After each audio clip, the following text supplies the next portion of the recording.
हमनी के संस्कृति, हमनी के संस्कार सदा रहे हमनी के साथ। भारत के महान ग्रंथ और काव्य सब के संपूर्ण संकलन सब्सक्राइब करें तिलक। हे पार्थ, आत्मा नित्य है, ऐसे उ ना बदलेला, बाकी शरीर नाशवान है। यही से एक ही आत्मा के कई गो शरीर बदलेला। ऐसे हर जन्म में वो नया नया शरीर धारण करत रहेला। हर नया जन्म में आत्मा नया नया शरीर तब बदलेला ही, बल्कि हर एक जन्म में भी ओकरा जे शरीर मिलेला उ एगो शरीर भी उहे जन्म में बदलत रहेला। ई बात हमार समझ में ना आयल केशव। काहे कि एक जन्म में तो प्राणी के एक ही शरीर मिलेला। ना, एगो ना अनेक शरीर प्राप्त होला एक ही जन्म में। हम अबहियो ना समझली प्रभु। हम समझावत हैं। याद करा अपन बचपन। ओ समय अर्जुन के शरीर कैसन रहे? एगो लइका के।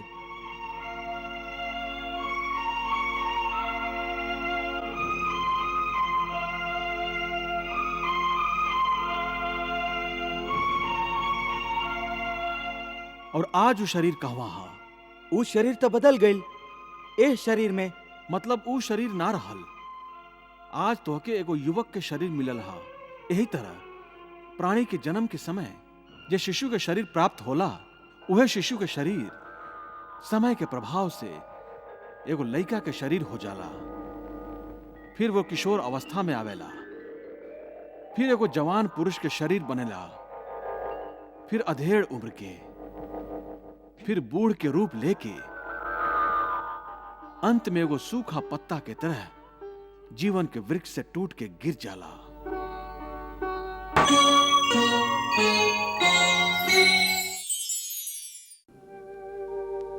हे महाभाग, ये देह का त्याग, पुराने वस्त्र उतारने जैसा, जीवात्मा का नूतन जन्म, नए परिधान के धारने जैसा।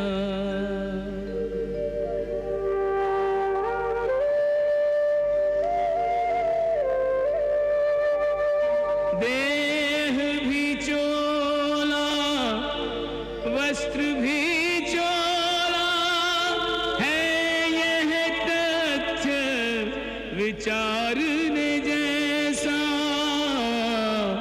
चोले के इस परिवर्तन पर क्या है धीरज हारने जैसा। वाह प्रभु वाह।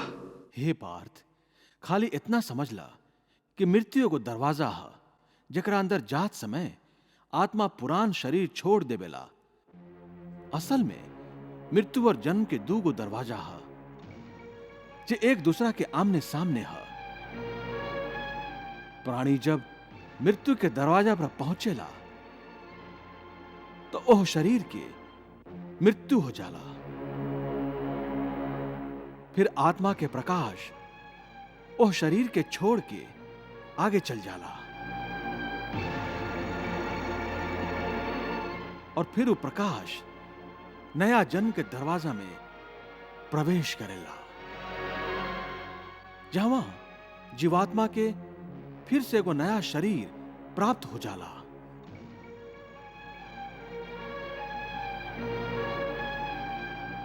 और उहमे से ओकर नया जन्म के नया यात्रा शुरू हो जाला। हे पार्थ, आत्मा नित्य है, ऐसे उ ना बदलेला, बाकी शरीर नाशवान है। यही से एक ही आत्मा के कई गो शरीर बदलेला। ऐसे हर जन्म में वो नया नया शरीर धारण करत रहेला। हर नया जन्म में आत्मा नया नया शरीर तब बदलेला ही, बल्कि हर एक जन्म में भी ओकरा जे शरीर मिलेला उ एगो शरीर भी उहे जन्म में बदलत रहेला। ई बात हमार समझ में ना आयल केशव। काहे कि एक जन्म में तो प्राणी के एक ही शरीर मिलेला। ना, एगो ना अनेक शरीर प्राप्त होला एक ही जन्म में। हम अबहियो ना समझली प्रभु। हम समझावत हई। याद करा अपन बचपन। ओ समय अर्जुन के शरीर कैसन रहे? एगो लइका के।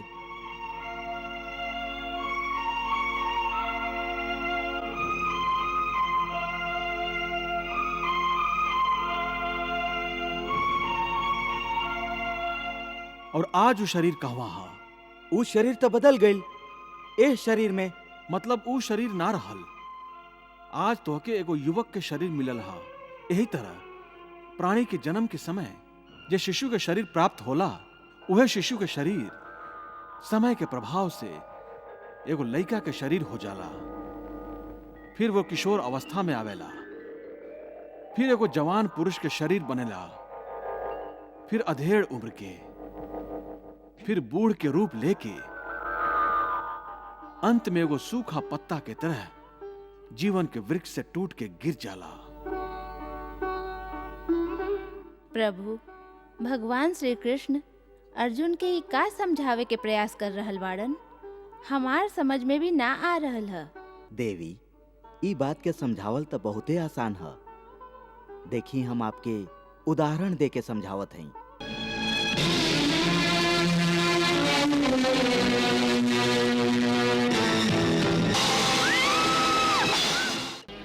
जब सक्टासुर के अपन पैर के एगो छोट सा अंगूठा से आकाश में फेंक देले रही,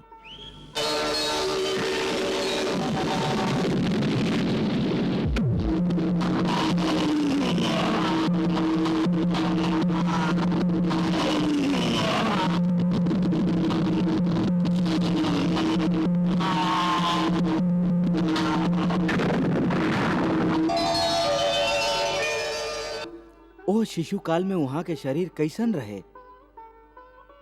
श्री कृष्ण तो उहे हैं, शरीर बदल रहल है। ऊ देखी, जब माई के माखन चोरा के घुटना के बल भागत रही, ओह माखन चोर रूप के शरीर और रहे।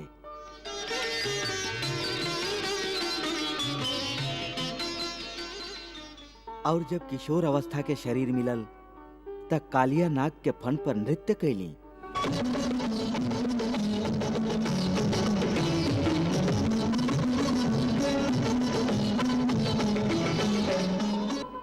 ओ समय तो हमहू वहां के संगे नृत्य के स्पर्धा कैले रही।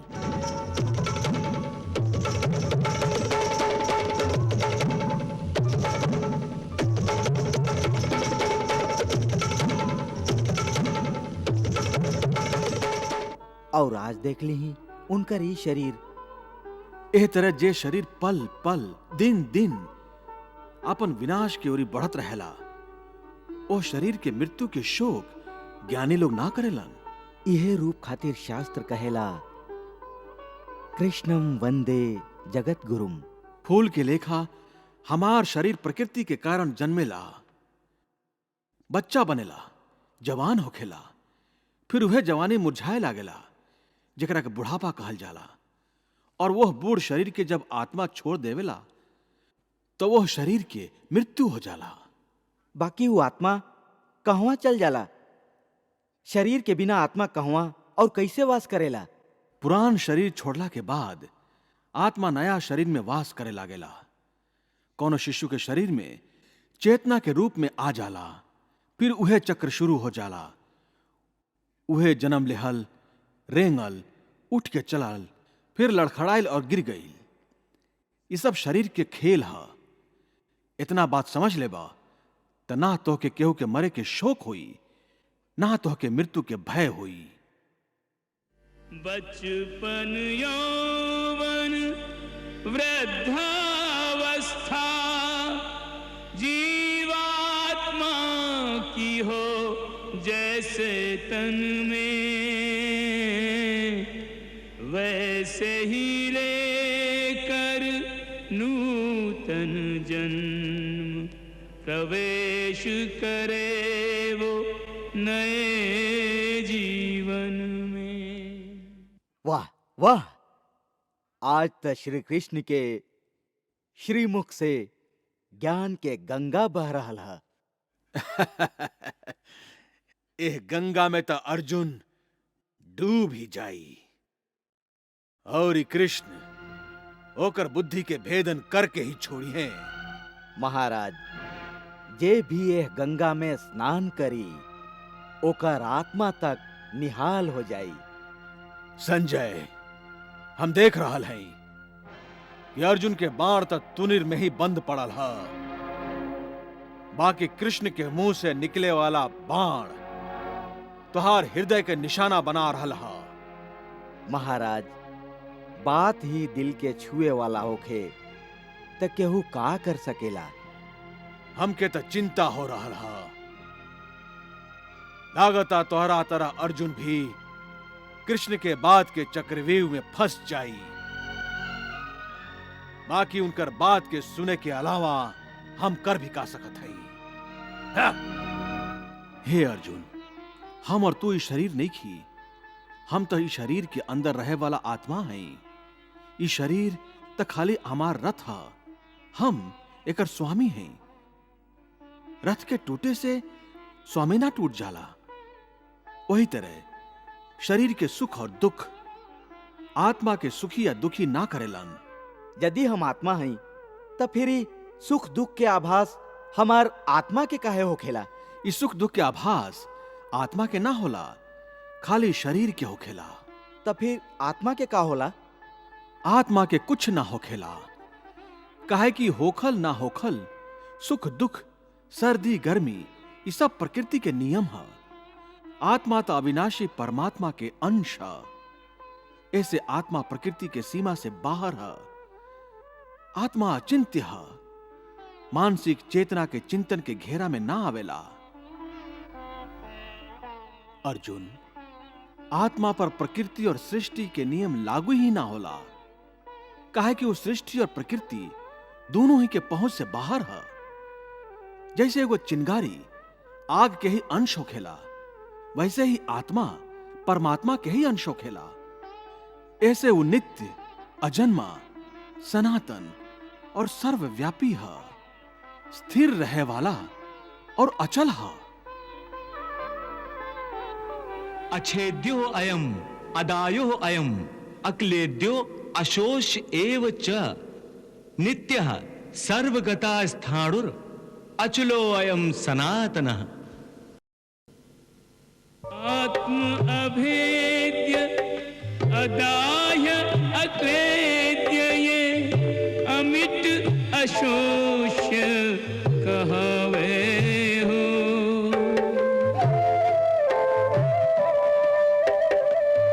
आत्म अभेद्य अदाह्य अक्लेद्य ये अमिट अशोष्य कहवे हो। नित्य सनातन सर्वव्याप्त ध्रुव वेद ये भेद बतावे हो।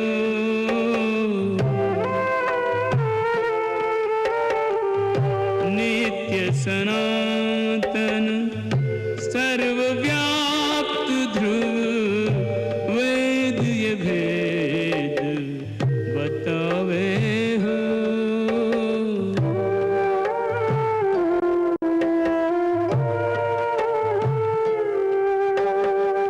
परमात्मा का अंश है आत्मा, परमानंद लुटावे हो।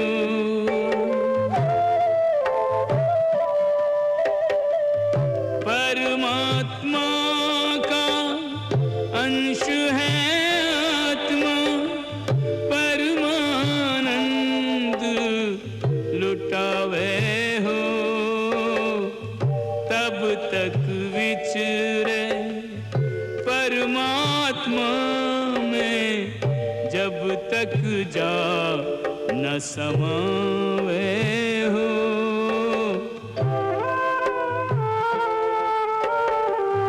करके इसका शोक बावरे व्यर्थ ही नीर बहावे हो।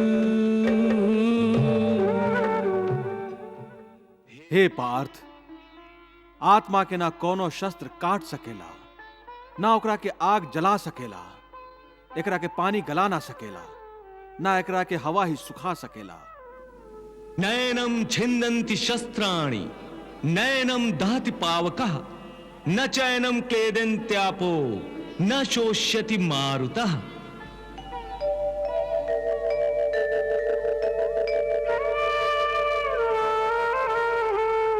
आत्मा है वह सत्य कि जिसको शस्त्र काट नहीं पावे हो।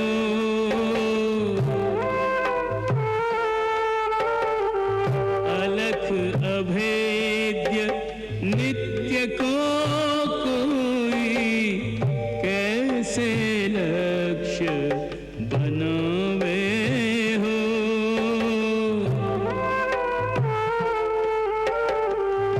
अग्नि का भाग चर्म का तन है, तन को भस्म बनावे हो।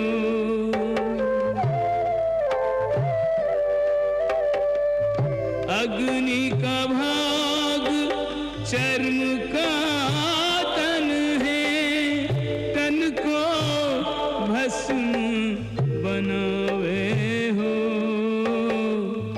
अमर कुमारे कौन अजर को कैसे अग्नि जरावे हो।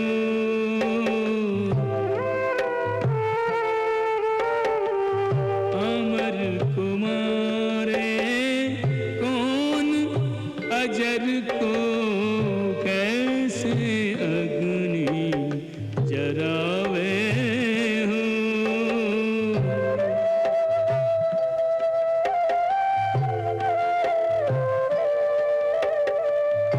आत्मा नहीं माटी की मूरत जिसको नीर गलावे हो।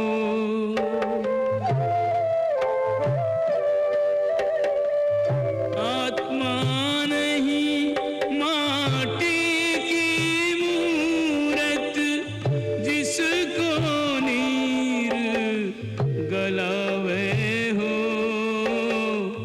यह तो महासागर है, इसकी कोई थाह न पावे हो।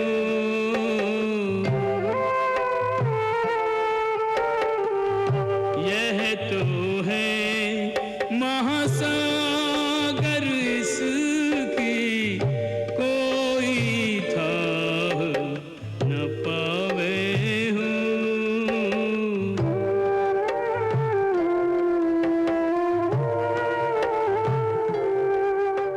हे अर्जुन, ई सब समझ के तोहके ना केहू के मरे के शोक मनावे के चाही, ना केहू के ना मरे के खुशी के प्रदर्शन करे के चाही। ना जिए के खुशी मनावा और न केहू के मरे के दुख मनावा। भला ई भी कोनो बात भइल? मनुष्य यदि सुख दुख के अनुसार प्रतिक्रिया ना प्रकट करी तो फिर वो जी कैसे? और फिर ओहमें और कौन पत्थर के मूर्ति में अंतर ही का रह जाई। महाराज, श्री कृष्ण के बात के समझावे के सामर्थ्य हमरा में नहीं खे, फिर भी हमार बुद्धि एकर जे मतलब समझलस ओकरा अनुसार श्री कृष्ण चाहेलन कि अर्जुन युद्ध भूमि में भावना के मोम से बनल पुतला ना बनस, बल्कि वीरता के एगो चट्टान बन के डटल रहस, जैसे भावना के गर्मी उनका के पिघला ना सके। काहे कि ऊ कोनो साधारण मनुष्य नहीं खन, एगो योद्धा बाड़न। संजय, यदि तू कृष्ण के गोल मोल बात के यही तरह व्याख्या करत रहला तो हमके डर है कि अर्जुन से पहले हम स्वयं ही कृष्ण के बात में आ जाइब।